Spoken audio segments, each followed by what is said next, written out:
जानकी जीवन स्मरण जय जय राम पार्वती पते हर हर महादेव पुंडलीक वरदा हरि विठ्ठल श्री अनंत कोटी ब्रह्मांड नायक राजाधिराज सच्चिदानंद सद्गुरु श्री ब्रह्मचैतन्य महाराज की जय। श्रवण निरूपण हा समास आपण श्री महाराजांच्या सेवेमध्ये पाहतोय। श्रवण ही इतकी महत्त्वाची साधना आहे की एका समासात त्याचं महत्त्व मावलं नाही। पुन्हा एकदा समर्थ श्रवण निरूपण करायला लागले। आता या 9व्या समासामध्ये त्यांनी श्रवण कोणत्या ग्रंथांचं करावं याच्यावरती भर दिला। समर्थ म्हणतायत श्रवण करायचंच असेल तर अद्वैत ग्रंथांचं करावं, ज्यामध्ये आत्मज्ञानाविषयी परमार्थ साधनेविषयी अद्वैत भावानं उपदेश केलेला आहे अशा ग्रंथांचं श्रवण करावं। भगवंताच्या खऱ्या अस्तित्वाबद्दल, भगवंताच्या खऱ्या जाणीवेबद्दल जे ग्रंथ प्रतिपादन करतात अशा ग्रंथांचं श्रवण करावं। ज्या ग्रंथांचं श्रवण करून आपल्यात असलेला संशय वाढेल, आपल्यात असलेलं द्वैत वाढेल, अशा ग्रंथांचं श्रवण करून काय उपयोग। कालच्या निरूपणाच्या शेवटी एक ओवी होती, आवडी सारिखे मिळे तेणे सुखची उचंबळे, नाहीतरी कंटाळे मानस ऐकता। आपल्याला जिथे सुख मिळतं, आपल्याला जिथे समाधान मिळतं, तिथं आपलं मन रमतं। हा आपला प्रपंचातला व्यवहारातलाही अनुभव आहे। तोच न्याय खरं म्हणजे श्रवणाला लागू आहे। पण आता गंमत अशी की श्रवण आपण करायचं आहे अध्यात्म साधनेसाठी। आता अध्यात्म साधना हा प्रवास दृश्याच्या विरुद्ध दिशेचा आहे। असं पहा, आपल्याला कशाची आवड आहे? खाण्याच्या पदार्थांची, किंवा फिरायला कुठे कुठे जायचं त्या ठिकाणांची आपल्याला आवड आहे, किंवा चित्रपट म्हणा, किंवा टीव्हीवरती असणाऱ्या अनंत गोष्टी म्हणा, इत्यादी गोष्टींची आपल्याला आवड आहे। आता या गोष्टींमध्ये आपलं मन रमतं, मग तो खाण्याचा पदार्थ असो, चित्रपट असो, किंवा क्रिकेटची मॅच असो। या सगळ्यांना एकत्रितपणे आपण दृश्य म्हणूया। समर्थ म्हणतायत, तुमचं मन जिथे रमतं तिथं तुम्हाला सुख मिळतं। आवडी सारिखे मिळे तेणे सुखची उचंबळे, नाहीतरी कंटाळे मानस ऐकता। आपला अनुभव काय आहे हा ज्याचं त्यानं तपासून पाहायचा। अद्वैत ग्रंथांचं श्रवण करताना आपल्याला कंटाळा येतो का भक्तिभाव उचंबळून येतो? आपला जर असा अनुभव असेल की ज्या गोष्टींना आपण मगाशी दृश्य म्हटलं त्याबद्दलचं श्रवण करताना जर आपलं मन रमत असेल तर समजावं की आपण अद्वैत ग्रंथांमध्ये तितकं मन रमवून घेणार नाही, कारण आपल्याला दृश्याची आवड आहे। आता ही दृश्याची आवड पालटली पाहिजे हे समर्थांना सुचवायचं आहे। अंतर्मुखता परमार्थ साधनेत नितांत आवश्यक आहे। मी माझी बहिर्मुखता तशीच ठेवेन आणि परमार्थ साधनाही करेन असं जो म्हणेल त्याला परमार्थ साधना कदापि साधणारच नाही। असं पहा, ज्या गोष्टीच्या बद्दल आपण आचरण करणार त्या गोष्टीचे गुण आपल्यात उतरायला नकोत का? आत्मस्वरूपाचा उपदेश सद्गुरू जेव्हा करत आहेत तेव्हा ते पहिल्यांदा अंतर्मुखता सांगत आहेत। भगवंत बाहेर कुठे नाही, तुझ्या आतच आहे, इथे उपदेशाला सुरुवात होते। मूळ उपदेश आहे की तू स्वतःच भगवंत आहेस। आता या भगवंताचं अस्तित्व जर आत असेल तर आपण आत वळून पाहायला नको का? आपण आहोत इंद्रियांमध्ये, इंद्रियांना गोष्टींचा अनुभव येतो आणि मग दृश्याकडे मनाची खेच वाढत जाते। हे असंच जर घडत राहिलं तर आत असलेल्या भगवंताकडे आपण कधी वळणार? अद्वैत ग्रंथ आतील भगवंताबद्दल उपदेश करतात। बाहेरील भगवंताचं महात्म्य ते सांगत नाहीत असं मुळीच नाही, पण प्रत्येक ठिकाणी पहा, अद्वैत ग्रंथांमध्ये आधी आपल्या स्वरूपाला ओळखायला शिकवलेलं आहे। आधी स्वतःमध्ये असलेल्या भगवंताला ओळखा आणि मग बाहेर भगवंताची पूजा करा, असंच अद्वैत ग्रंथ शिकवतात। किंबहुना जरी ओळखलेलं नसलं आपलं आत्मस्वरूप तरी बाहेरील देवतेची पूजा करताना आपल्या स्वरूपाचं स्मरण ठेवूनच पूजन करा, असंच ते ग्रंथ आपल्याला शिकवतात. आपण जर बाहेरील दृश्यांमध्ये रमणारे असू तर पहिली आपली ही आवड आपल्याला बदलणं गरजेचं आहे. म्हणून समर्थ श्रवण सांगताना 2 महत्त्वाच्या गोष्टी सांगतात. एक तर ते श्रवण सद्गुरूंकडून झालं पाहिजे, संतांकडून झालं पाहिजे, आणि दुसरी महत्त्वाची गोष्ट म्हणजे ते अद्वैत ग्रंथांचं असलं पाहिजे. मागच्या म्हणजे 8व्या समासामध्ये श्रवण निरूपण सांगत असताना एक महत्त्वाची ओवी आली होती. सत्संगावरी श्रवण तेणे कळे निरूपण, श्रवणे होई जे आपण तदाकार. इथं समर्थांनी सत्संगतीत होणाऱ्या श्रवणाचं महत्त्व अधोरेखित केलेलं आहे. कुणाकडून श्रवण करायचं हे अत्यंत महत्त्वाचं आहे. आणि आता 9व्या समासामध्ये ते काय श्रवण करायचं ही गोष्ट अधोरेखित करताना म्हणतात की तुम्ही अद्वैत ग्रंथ श्रवण करा. आपण जो मुद्दा पाहतोय की आपली आवड आपण पालटली पाहिजे, हे घडणार कसं हा इथे महत्त्वाचा प्रश्न आहे. आणि या प्रश्नाचं उत्तर या 2 गोष्टींमध्येच आहे. दृश्याची आपली आवड सत्संगतीमुळेच पालटते, संत सद्गुरूंच्या सहवासामुळेच पालटते, अन्य त्याला कोणताही उपाय नाही. केवळ आपण आपलं श्रवण केलं आणि तिथे संत संगती नसेल तर आपला अभिमान आपल्याबरोबरच राहणार, आपल्या आवडीनिवडीसुद्धा आपल्याबरोबरच राहणार. परमार्थ साधनेच्या इतिहासात जाऊन पहा. प्रत्येक संतांनी आपल्या सद्गुरूंचा सहवास केलेलाच आहे. प्रभू रामचंद्रांनी केला, भगवान श्रीकृष्णांनी केला, तर सामान्य मनुष्यांची काय कथा. सद्गुरू सहवासामध्ये गेल्यानंतर आपल्या वृत्तींमध्ये पालट होतो. आपल्या आत असलेल्या भगवत स्वरूपाकडं आपल्या वृत्ती खेचल्या जातात. अर्थात तो सहवास कायम टिकणारा असत नाही. कायमचा सद्गुरू सहवास साधनेमध्येच साधकाला मिळतो. त्यामुळे शेवटी साधनेचाच अभ्यास करावा लागतो. पण जेव्हा त्या सद्गुरू सहवासामध्ये अद्वैत ग्रंथांचं श्रवण होतं त्यावेळी खरोखर आपल्या स्वरूपाबद्दलची आवड निर्माण होते. आपण दृश्य म्हणून ज्या ज्या गोष्टींचा उल्लेख मगाशी पाहिला, मग ते खाण्याचे पदार्थ असोत, फिरण्याच्या जागा असोत, चित्रपट, क्रिकेटची मॅच वगैरे काहीही असो, तिकडे आता अशा अंतर्मुख झालेल्या व्यक्तीचं मन रमत नाही. ही अंतर्मुखतेची एक प्रकारे खूणच आहे. कशाची आवड आहे तिकडे आपलं मन रमतं. त्यामुळं आपलं मन कुठे रमतंय यावरून हेही लक्षात येतं की आपल्याला कशाची आवड आहे. एकमेकांशी संबंधित या गोष्टी आहेत. ज्यावेळी संत सहवासामध्ये श्रवण घडायला लागतं त्यावेळी साहजिकच अंतर्मुखता वाढायला लागते. हा मुद्दा समजून घेतल्यानंतर आता पुढे समर्थ काय म्हणतात ते आपण पाहूया. ज्याची उपासना जैसी त्यासी प्रीती वाटे तैसी, तेथे वर्णिता दुजयासी प्रशस्त न वटे. प्रीतीचे लक्षण ऐसे अंतरी उठे अनायासे, पाणी पाण वाटे जैसे आपणची धावे. तैसा जो आत्मज्ञानी नर, तयास नावडे इतर, तेथे पाहिजे सारासार विचारणा ते. सूत्रबद्ध पद्धतीनं आपली आवड, आपल्या मनाची वृत्तींची खेच आणि श्रवणामधलं सामर्थ्य याचा मेळ समर्थांनी घातलेला आहे. ज्याची जी उपासना असते त्या देवतेबद्दल त्याला प्रेम वाटतं.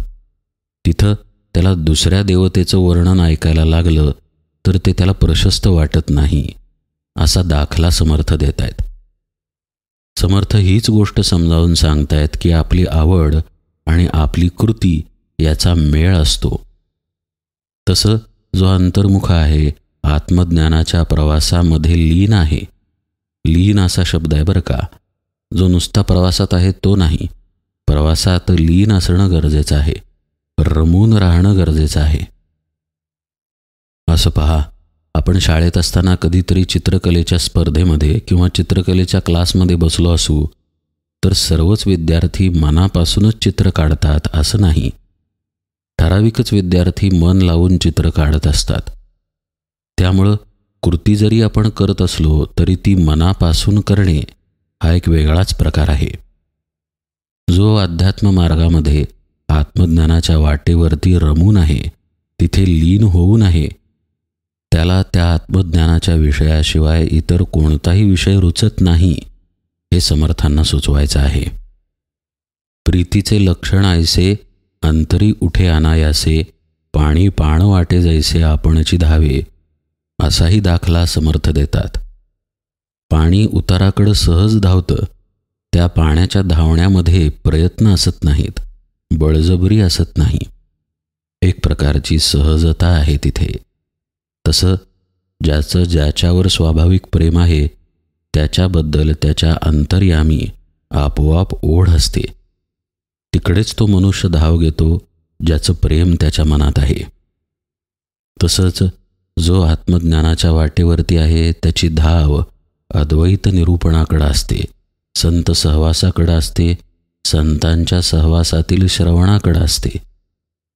तैसा जो आत्मज्ञानी नर, तयास नावडे इतर, तेथे पाहिजे सारासार विचारणा ते. ज्यामध्ये सारासार विवेक हा विषय निरूपण केलेला असेल अशा ग्रंथांबद्दल आत्मज्ञानाच्या वाटेवर असलेल्या साधकाला आवड असते. समर्थ इथे दोन्ही गोष्टी सांगतात. साधकाची आवड कशी असते ते समजावून सांगतात. आपली आवड कशी आहे आणि आपलं त्यावरून प्रेम कसं कळून येतं हाही मुद्दा समजावून सांगतात. आणि आपल्याला हे सुचवतात की आपली दृश्याकडची खेच, दृश्यावरचं प्रेम आपण वळवून अंतर्मुख होणं गरजेचं आहे. प्रत्येक भोग भोगताना ही जाणीव पाहिजे की कोणत्या सत्तेमुळे हे मी भोगू शकतोय. केनोपनिषदातील दाखला आपण बऱ्याचदा पाहिलेला आहे की कोणत्या सत्तेनं कान ऐकू शकतात त्या सत्तेला कान ऐकू शकत नाहीत. कोणत्या सत्तेनं डोळा पाहू शकतो त्या सत्तेला डोळा पाहू शकत नाही. कोणत्या सत्तेनं मन विचार करू शकतं त्याबद्दलचा विचार मनाला करता येत नाही. ही इंद्रियांच्या मागून कार्य करणारी आत्मसत्ता हेच आपलं स्वरूप आहे. इकडे आपलं लक्ष पाहिजे. सद्गुरू आपल्याला हा उपदेश देत असतात म्हणून सद्गुरूंच्या सहवासामध्ये श्रवण घडलं पाहिजे. नाहीतर अद्वैत ग्रंथांचेही अनंत प्रकारे अर्थ सांगता येतात, पण तो अर्थ आत्मज्ञान प्राप्तीला पूरक असला पाहिजे हा मुद्दा समर्थांना मांडायचा आहे. नाहीतर भगवद्गीतेमध्ये केवळ युद्ध कर एवढंच जर शिकला तर भगवद्गीता शिकलाच नाही. कशा परिस्थितीमध्ये कोणत्या भावामध्ये तू कर्म कर हे जे भगवंत सांगतात ते विवेचन संत मुखातून ऐकणं गरजेचं आहे. अर्जुनाला भ्रम आहे की कर्ता मी आहे. या भ्रमावरती भगवंतांनी बोट ठेवलेलं आहे आणि मग त्या भ्रमातून अनेक फाटे फुटून अनेक प्रश्न निर्माण झालेले आहेत. ही गोष्ट ज्यांच्या स्वतःजवळ कर्तेपणाचा भ्रम नाही त्यांच्याकडून श्रवण होणं गरजेची आहे. मोहम्मद पैगंबरांची एक गोष्ट सांगितली जाते. अर्थात ही गोष्ट कुणी कुणी भगवान बुद्धांची आहे म्हणूनही सांगतात. त्यांच्याकडे एक आई आपल्या मुलाची तक्रार घेऊन आली की अहो हा किती गूळ खातो, सारखा गूळ खातो, इतकं गोड खाणं चांगलं नाही, बरं माझं ऐकतही नाही, तुम्ही एकदा सांगून पहा, तुम्ही सांगितलं तर कदाचित ऐकेल. ते त्या मुलाकडे पाहून म्हणाले, अरे बाळ, इतका गूळ खाणं चांगलं नाही, तू खात जाऊ नको. तरीही त्या मुलाच्या वागण्यात काहीही फरक जाणवला नाही. पुन्हा काही दिवसांनी हीच तक्रार घेऊन आई परत आली. असं अनेकदा घडल्यानंतर त्यांनी विचार केला की आपणच तर गूळ खातोय, आपण गूळ खात असताना त्याला गूळ खाऊ नको हे सांगणं काही बरोबर नाही. आपण पहिल्यांदा गूळ खाणं टाकू. त्यांनी स्वतः गुळाचा त्याग केला आणि मग तू गूळ खाऊ नको असा उपदेश त्या मुलाला केला. आता मात्र त्या उपदेशाचा परिणाम होऊन त्या मुलानं गूळ खाणं बंद केलं. गोष्टीचं तात्पर्य हे आहे की जे केलेलं असतं ते जर सांगितलं असेल तर त्या सांगण्यामध्ये बळ असतं. तात्यासाहेब केतकर पेटीवरती म्हणजे श्री महाराजच बेलसरेंना काय म्हणाले ही गोष्ट पूर्वी आपण पाहिली आहे. आणीबाणीच्या काळात बेलसरेंना अडचणीची परिस्थिती निर्माण झाली. तात्यासाहेब केतकर पेटीवरती त्यांना म्हणाले की तुम्ही सर्व काही सोडून इकडे या. आता ही श्री महाराजांचीच आज्ञा. बेलसरेंनी प्रमाण मानली ती आज्ञा आणि राहत्या घरातून आहे त्या वस्त्रानिशी बाहेर पडले. नंतर श्री महाराज बेलसरेंना म्हणाले की हे तू का ऐकलंस, कारण ते स्वतः एकेकाळी मी केलेलं होतं. आईला जेव्हा काशी यात्रेला श्री महाराज घेऊन गेले तेव्हा त्यांनी स्वतःचं घर लुटवलेलं होतं. महाराजांना जे सांगायचं आहे तेच समर्थांनाही इथे सांगायचं आहे, फक्त वेगळ्या प्रकारे. महाराज सांगतात की ही कृती केलेली होती म्हणून त्या कृतीबद्दलची आज्ञा ठसली. जो नामामध्ये स्वतःला विसरला त्यालाच नामाचा उपदेश करण्याचा अधिकार आहे, अन्य कुणालाही नाही. तसंच अद्वैत ग्रंथांबद्दल कुणाकडून ऐकावं? जो अद्वैत स्थितीमध्ये गेला अशा संताकडून ऐकावं, तर त्याचा परिणाम होईल हे समर्थ सांगतायत. आणि मग त्याचा परिणाम झाला की त्याची आवड वाढत जाईल आणि आवडीप्रमाणे श्रवण होत जाईल. असा एकमेकांशी असलेला हा संबंध आहे. हीच गोष्ट समर्थ काही दाखले देऊन आपल्याला समजावून सांगतात. ते म्हणतायत, जेथे कुळदेव्या भगवती तेथे पाहिजे सप्तशती, इतर देवांची स्तुती कामान ये सर्वथा. घेता अनंताच्या व्रता तेथे न लगे भगवद्गीता, साधुजनासी वार्ता फळाशेची नाही. वीर कंकण घालिता नाकी, परी ते शोभा पावे नाकी, जेथील तेथे आणिकी कामान ये सर्वथा. ज्या घरी भगवती कुलदेवता आहे तिथं सप्तशतीच पाहिजे, तिथं इतर देवांची स्तुती कशी चालेल असं समर्थ म्हणतायत. अनंताचं व्रत घेतलेलं असेल तर निष्काम कर्मयोगाचं प्रतिपादन ज्या भगवद्गीतेमध्ये आहे ती सांगून काय उपयोग? संतांना फलाशाच असत नाही, त्यामुळं संतांनाच भगवद्गीतेचं महत्त्व कळणार. वीर कंकण ही काही नाकात घालण्याची गोष्ट नाही. ते जर नाकात घातलं तर शोभून कसं दिसणार? वीर पुरुषाच्या हातावरती ते शोभून दिसतं.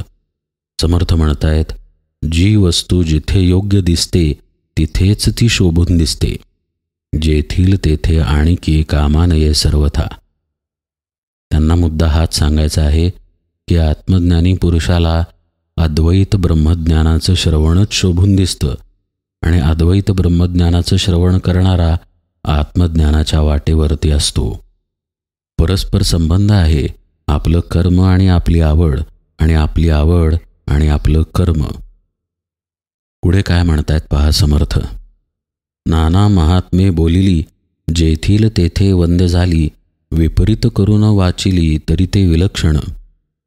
मलार महात्म्य द्वारकेसी, द्वारका महात्म्य नेले काशी, काशी महात्म्य व्यंकटेसी, शोभा न पवे. अनेक देवदेवतांची स्तुती स्तोत्र गाणारी अनेक महात्म्य आहेत. ज्याची जी उपासना असते त्याला त्या देवतेचं गुणवर्णन करणारा ग्रंथ वंद्य ठरतो, त्याच्या उलट अयोग्य ठरतं. म्हणजे साध्या भाषेत सांगायचं झाल्यास, जर माझी श्रद्धा रामचंद्रांवरती असेल तर रामचंद्रांवरचा ग्रंथ मला वंद्य असतो. माझी श्रद्धा दत्तात्रयांवरती असेल तर गुरुचरित्र, दत्त महात्म्य हे मला वंद्य आहे. ज्याची जी आवड आहे, श्रद्धा आहे, त्याच्या दृष्टीनं ती गोष्ट वंद्य असते. मल्हारी महात्म्य द्वारकेला वाचलं, द्वारका महात्म्य काशीला नेलं आणि काशी महात्म्य व्यंकटेशाच्या क्षेत्री नेलं तर ते शोभून दिसणार नाही असं समर्थ सांगतायत. इथे तुलना नाही आहे.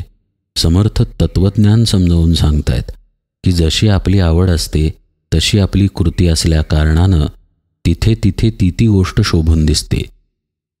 तसंच अद्वैत तत्वज्ञानाच्या बाबतीत आहे. म्हणून पुढे ते म्हणतात, ऐसे सांगता असे वाड, परी जेथील तेथेची गोड. असं वर्णन करून सांगायचं म्हटलं तर पुष्कळ काही सांगता येईल, पण जेथले तेथेच गोड असते हे तत्व आहे. त्याप्रमाणे तैसी ज्ञानियास चाड अद्वैत ग्रंथाची. आत्मज्ञानी लोकांना अद्वैत ग्रंथाचं महत्त्व वाटतं. ज्या आत्मज्ञानाच्या वाटेवरती साधना धरून ते चाललेले आहेत, त्या वाटेवर त्याच आत्मज्ञानाविषयीचं म्हणजेच अद्वैत तत्त्वज्ञानाचं श्रवण करायला त्यांना आवडतं. यापुढे श्रवण निरूपणामध्ये समर्थ आता काय उपदेश करतात तो आपण यथावकाश पाहूया. आज निरूपण सेवेला इथेच विराम देतो. जानकी जीवन स्मरण. जय जय राम.